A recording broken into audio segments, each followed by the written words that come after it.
Teman-teman, selamat pagi, salam. Jumpa kembali dalam renungan pagi kita. Kita mulai dengan doa kepada Tuhan. Kita berdoa. Puji syukur kepadamu ya Tuhan pada pagi hari ini, terutama karena kami boleh bangun dan disadarkan untuk mendengarkan dan merenungkan firman-Mu. Berbicaralah ya Bapa, firman-Mu telah terbuka untuk kami baca dan renungkan. Dalam nama Tuhan Yesus. Amin. Ayub pasal 1 ayat 21, firman Tuhan menyapa kita pada pagi hari ini demikian. Ayub pasal 1 ayat 21. Katanya, dengan telanjang aku keluar dari kandungan ibuku, dengan telanjang juga aku akan kembali ke dalamnya. Tuhan yang memberi, Tuhan yang mengambil, terpujilah nama Tuhan.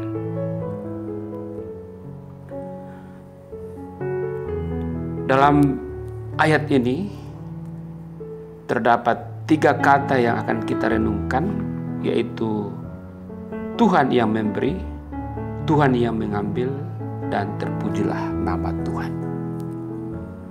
Yang pertama, kita harus sadar bahwa hidup ini adalah pemberian Tuhan. Segala sesuatu yang kita bisa lihat, kita bisa raba, kita bisa nikmati, kita bisa tempati adalah pemberian Tuhan. Ini yang perlu kita sadari teman-teman. Sehingga kita harus melakukan segala sesuatu dengan prinsip ini bahwa kalau ini adalah pemberian Tuhan, kalau pekerjaan kita hari ini adalah anugerah pemberian Tuhan, maka kita harus benar-benar hargai itu.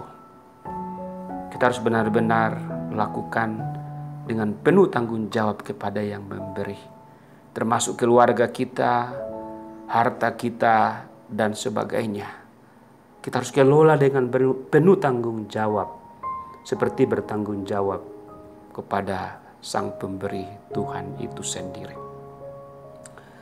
Yang kedua, bahwa Tuhan yang mengambil. Dalam konteks pembacaan kita, tentu Ayub dalam keadaan sedih karena kita tahu dalam ayat yang kedua pasal 1 ini dikatakan bahwa ada 7 anak laki-laki Ayub dan 3 anak perempuan, lalu kemudian mereka harus meninggal dunia atau mati karena pencobaan iblis atas izin Allah. Nah, Ayub merasakan dalam kekayaannya, kebahagiaannya bahwa satu kali kelak, kalau Tuhan sudah berkehendak bagaimanapun caranya untuk mengambil apa yang kita bisa miliki atau kita bisa gunakan, termasuk diri kita sendiri, anggota keluarga kita. Pertanyaannya, apakah kita sanggup dan bersedia bahwa Tuhan akan mengambilnya? Jangan kita samakan Tuhan dengan seorang pencuri. Tuhan mengambil artinya Tuhan memuliakan.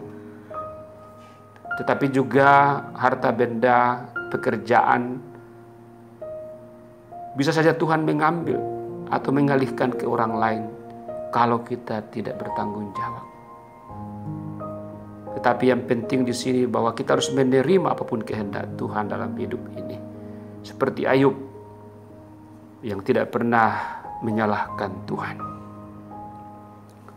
Yang ketiga adalah pujian, yaitu terpujilah nama Tuhan. Jadi hari ini kita harus mengerti bahwa segala yang Tuhan perbuat di depan mata kita, dalam sejarah hidup kita, bahkan apa yang akan datang dalam hidup kita, itu adalah sesuatu yang sangat baik dalam pemandangan Tuhan. Sehingga tugas kita adalah memuji dan memuliakan Tuhan, termasuk dalam duka cita kita karena kehilangan orang-orang yang kita kasih. Tentu kita akan kembali memuji, memuliakan Tuhan, bernyanyi karena pemahaman bahwa apa yang Tuhan beri, kalau Dia sudah mau ambil, kita tidak bisa berbuat apa-apa. Marilah menghargai, menggunakan dengan baik waktu kita hari ini, esok, dan seterusnya. karena ada batasan waktu di mana Sang Pemilik akan mengambilnya daripada kita. Tetaplah berbuah lebat teman-teman yang dikasihi Tuhan. Tetaplah bersyukur. Percayalah bahwa apa yang Tuhan rancangkan dan perbuat dalam hidup kita itu adalah sebuah kebenaran dan untuk masa depan kita yang penuh harapan. Terpujilah nama Tuhan. Mari kita berdoa. Syukur dan pujian kami boleh mendengarkan sebagian kecil firman-Mu ya Allah. Teruslah bersama kami dan berikanlah kami pengertian tindakan-tindakan-Mu yang ajaib untuk kemuliaan nama-Mu dan masa depan kami yang penuh harapan. Haleluya. Amin.